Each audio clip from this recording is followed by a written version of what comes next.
Welcome to the European Parliamentary Research Service podcasts. Over the last decade, new global security challenges combined with shifting alliances and geopolitical challenges pushed Europe to take security into its own hands. But after decades of chronic underinvestment in defence, how is Europe going to fund its new defence ambitions?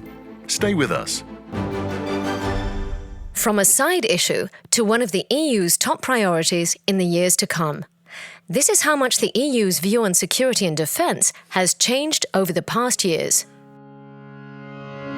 A mind shift that resulted in the bloc-boosting investment in defence research and development and finding new ways to coordinate military production and reduce third-country dependencies. Former US President Donald Trump's repeated criticisms of free-riding European states that did not spend enough on defense was a wake-up call. But it was Russia's full-scale invasion of Ukraine and its implications on future peace in the continent that added real urgency to the need to boost the EU's defense efforts and capabilities. But that's easier said than done. After years of underinvestment, when it was assumed that war was a thing of the past or that Uncle Sam would always come to the EU's rescue, the EU's defence industry has not reached its full potential and is still highly fragmented. So when the first real test came in February 2022, Europeans eager to provide military assistance to Ukraine were confronted with exhausted supplies of ammunition and equipment, as well as lengthy production times. And the problem is not only a practical one. EU countries have been reluctant to cooperate on matters of national security, such as defence. The EU budget cannot be used to fund operations with military purposes, but member states can if they agree to do so. To be able to deliver weapons to Ukraine, an off-budget fund named the European Peace Facility was set up. Here's Mariana Pari from the European Parliamentary Research Service. The EU budget supports Ukraine. It provides humanitarian aid, civil protection and financial support, in particular through the Ukraine facility worth 50 billion euros. The military support prohibited by the EU budget is financed directly by member states through an off-budget instrument, the European Peace Facility, now worth 17 billion euros. But while there is no EU army as such, and defence remains a matter for member states, since 2016 the EU has taken huge steps to boost defence cooperation and support the development of capabilities. Let's have a look at that. Following the launch of the Permanent Structured Cooperation and the European Defence Fund in 2017, which was the first use of the EU budget to fund defence research and capability development, in March 2022, the EU adopted the Strategic Compass, binding member states to work together to reduce defence investment gaps and strengthen the European defence industrial and technological base. A few months later, in May 2022, the European Commission presented a defence investment analysis gap, identifying critical gaps in the areas of industry, investment and capabilities. To address the most urgent gaps, the Commission put forward a series of proposals, such as the €300 million European Defence Industry Reinforcement through Common Procurement Act, or EDTIB, and the €500 million Act in support of ammunition production, or ASAP, to ramp up production of ammunition and missiles. It also proposed a €1.5 billion European defence industry programme to help deliver the first ever European Defence Industrial Strategy, or EDIS, presented in March 2024. In terms of defence financing, EDIS also invites the European Investment Bank to review its lending policy in 2024, as well as increasing the funds for EU defence in the next long-term EU budget. Separately, in January 2024, EU Commissioner Thierry Breton proposed a debt-financed €100 billion fund to boost joint procurement of defence products, an idea backed by members of the European Parliament.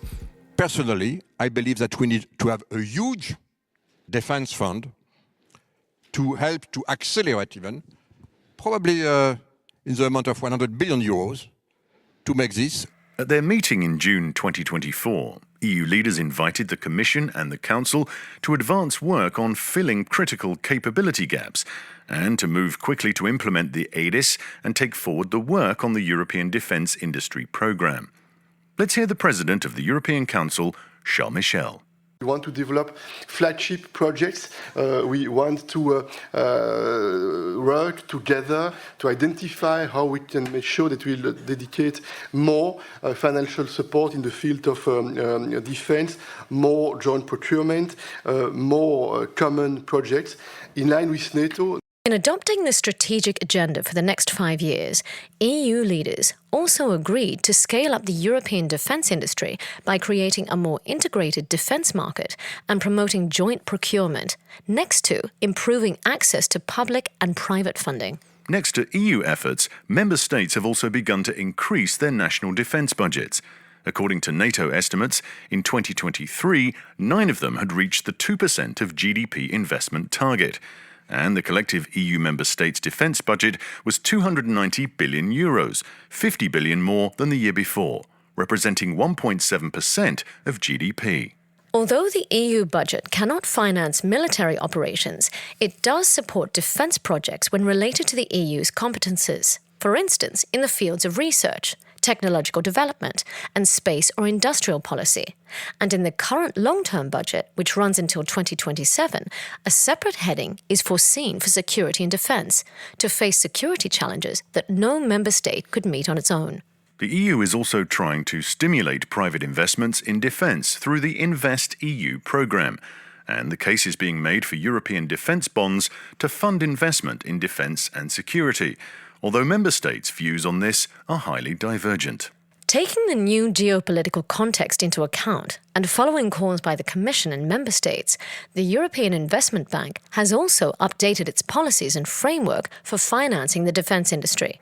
For example, by redefining dual-use goods and infrastructure, increasing support for small and medium-sized enterprises, and a commitment to accelerate the deployment of funds to strengthen Europe's security and defence base.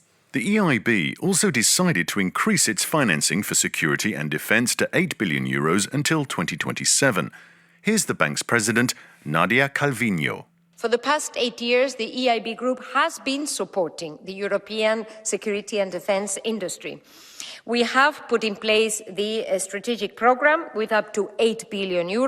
We have mobilised innovative financing with this new defence equity facility managed by the European Investment Fund. What's clear, especially considering the protracted war between Russia and Ukraine and the risk that American protection could be withdrawn if Trump returns to the White House, is that the EU needs to find new ways to increase investment in security and defence so that it can better protect itself in the future. As we've seen, there are several ways of doing that.